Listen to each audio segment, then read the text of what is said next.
teman-teman, kali ini Kapten Kuro akan mereview manga One Piece chapter 1061 yang baru saja rilis di minggu ini. Nah, tentu saja di chapter kita kali ini berisi banyak sekali sesuatu yang sangat amat menarik. Tapi seperti biasa sebelum kita masuk ke dalam pembahasan kali ini, jangan lupa klik tombol like, komen, dan juga subscribe sebagai bentuk support kalian atas channel ini ke depannya. Kalau sudah, terima kasih banyak. Chapter One Piece 1061 kita kali ini diberi judul Pulau Masa Depan. Seperti biasa, chapter diawali dengan cover story mengenai lanjutan cerita dari Germa Double Six. 4 anggota Germa yang dibantu Caesar Clown akhirnya berhasil kabur dari Pulau Whole Cake Island. Halaman pertama melanjutkan cerita kemunculan dari salah satu anggota dari bajak laut generasi terburuk, yaitu Jewelry Bunny di lautan yang baru saja keluar dari pusaran air. Luffy dan Chopper berusaha menolong dengan cara menarik kakinya. Bunny lega karena selamat, tapi dia menyebutkan perihal monster besar di bawah laut kepada kru topi jerami. Lalu kemudian terlihat bayangan hiu raksasa tepat di bawah kapal Thousand Sunny.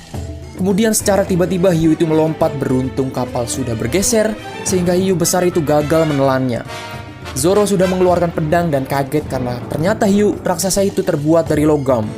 Kemudian Luffy, Chopper, dan Bunny kembali jatuh ke laut. Lalu Jinbe langsung turun ke laut untuk menyelamatkan mereka bertiga dan meminta Franky untuk mengendalikan kapal Thousand Sunny. Kemudian Franky membawa kapal untuk kabur dengan kemampuan Rabbit Screw Propeller milik kapal. Namun hiu itu membidik lalu menembakkan meriam dari mulutnya. Tembakan mengenai sisi kiri kapal dan membuat kapal terbalik. Sanigo akhirnya tenggelam. Jinbe berhasil menyelamatkan Luffy, Chopper, dan Bunny yang tidak bisa berenang karena ketiganya adalah para pemakan buah iblis. Begitu muncul ke permukaan, hiu itu kembali menyerang. Lalu Jinbe meminta mereka bertiga untuk mengambil nafas dalam-dalam, lalu keempat orang itu kembali menyelam. Hiu itu melihat Sunny yang tenggelam dan ingin memakannya, tapi tiba-tiba muncullah sosok robot raksasa yang besarnya melebihi hiu raksasa itu. Hiu itu terlihat ketakutan, lalu tiba-tiba robot itu menghajar hiu dengan pukulan yang sangat amat keras. Di sisi lain, Roronoa Zoro menyelamatkan Robin dan Brook yang juga tak bisa berenang karena mereka juga pemakan buah iblis. Kita beralih ke sebuah pulau dekat dengan pangkalan Angkatan Laut G14. Tashigi terlihat membujuk anak-anak raksasa untuk minum obat. Anak-anak itu adalah korban uji coba Caesar Clown di Pang Hazard dulu. Di sini terlihat sosok baru yang menjadi komandan pangkalan Angkatan Laut G14 yang bernama Wakil Admiral Dole. Helmeppo dan Hibari, anggota SWORD, tengah meminta agar Pangeran Groose mengerahkan pasukan untuk menyelamatkan Koby. Tapi ternyata keinginan untuk menyelamatkan Koby ditahan dulu karena mereka tidak ingin babak belur karena melakukan tindakan yang bodoh. Di sini Helmeppo terlihat meminta agar mengirimkan Serapim untuk ikut pergi menyelamatkan Koby di Pulau Bajak Laut Blackbird.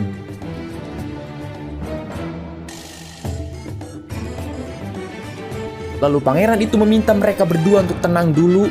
Kita bahkan tidak bisa menghubungi Drake sekarang. Kalian harus mengerti bahwa kita tidak bisa melakukan apapun saat ini.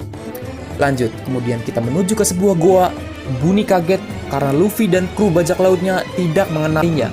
Luffy baru sadar saat Bunny berkata kalau dia juga bagian dari generasi terburuk sepertinya. Dan dia juga ada di Sabaudi bersama para bajak laut generasi terburuk lainnya 2 tahun lalu. Nah, di panel ini Bunny terlihat mengeringkan bajunya dan dia hanya mengenakan celana saja tanpa atasan. Di sebelahnya ada Luffy, Jinbe, dan Chopper. Mereka juga tengah mengeringkan pakaian dan tubuhnya. Ternyata mereka selamat dan terpisah dengan anggota topi jerami yang lainnya.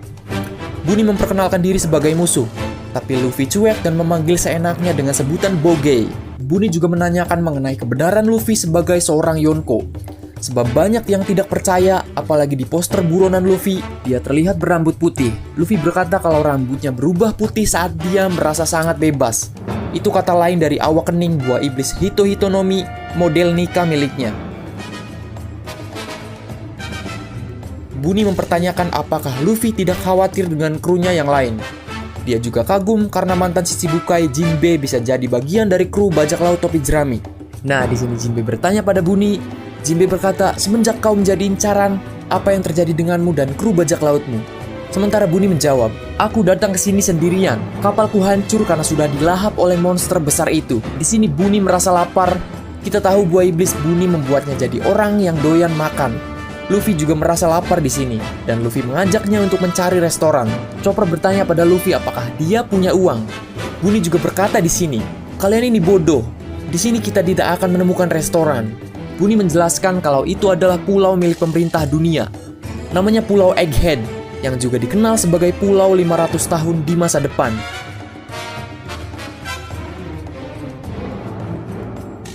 Di pulau ini juga menjadi lokasi laboratorium penelitian dari Dr. Vegapunk. Luffy berkata, "Ah, Vegapunk, aku mengenal nama itu." Sementara Bumi menjawab kalau dia berada di sini karena punya urusan dengannya. Kemudian kita beralih menuju ke lautan lagi. Terlihat sesosok robot raksasa yang mengangkat kapal bajak laut topi jerami dengan tangannya. Kru topi jerami berada di kapal itu. Semuanya merasa terkejut dan penasaran. Nah, di sini Franky dan Usopp terlihat terkesan melihat robot besar itu. Tiba-tiba dari dalam tubuh robot terbuka pintu dan keluar seorang perempuan. Dia menggerutu karena proyek robot hiunya belum sempurna.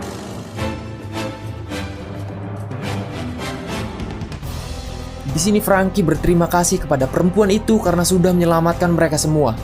Tapi perempuan itu sungkan dan berkata agar bajak laut tidak usah senang dulu karena dia bekerja pada pemerintahan dunia. Mereka memanggilku dengan sebutan ilmuwan yang jenius.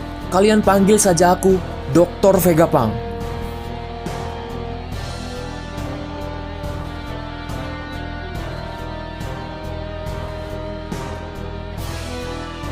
Apakah ada yang berpikiran sama dengan Kapten Kuro di sini, guys? Admin mengira kalau seorang gadis yang kita lihat di hadapan beberapa anggota kru topi jerami dengan mengendalikan robot raksasa ini bukanlah Vegapunk yang sebenarnya. Kemungkinan gadis ini adalah salah satu ciptaan dari Dr. Vegapunk itu sendiri. Kenapa admin masih meragukan hal ini? Admin melihat ada sebuah kode yang tertulis di baju gadis tersebut. Nah, di sini terlihat ada kode bertuliskan Punk 02. Kode ini membuat admin berspekulasi bagaimana kalau ada banyak tubuh seseorang yang bisa dikendalikan oleh satu orang dari jarak yang sangat jauh. Gadis ini adalah salah satu contoh yang kemungkinan sedang dikendalikan oleh Vegapunk di suatu tempat. Contoh simpelnya seperti karakter Nagato yang ada di anime Naruto. Nagato memiliki beberapa tubuh yang bisa dia kendalikan dari jarak yang sangat jauh. Tubuh itu tentunya adalah tubuh dari Pain beserta dengan tubuh temannya. Jadi rasanya sangat janggal melihat bagaimana ada sebuah kode yang bertuliskan Punk 02 di bagian sisi kiri baju gadis tersebut. Ada lagi bukti kuat saat gadis ini muncul. Cara berkatanya dieja dalam bahasa Jepang layaknya seperti orang tua. Nah, mungkinkah kalau gadis ini memang sebuah cyborg atau robot buatan yang sedang dikendalikan oleh Dr. Vegapunk itu sendiri? Bagaimana menurut kalian, guys? Dan tambahan untuk minggu depan, chapter tidak rilis, guys, alias libur. So, itulah pembahasan chapter kita kali ini. Sekian dari Kapten Kuro, salam nakama, dan sampai jumpa di video selanjutnya.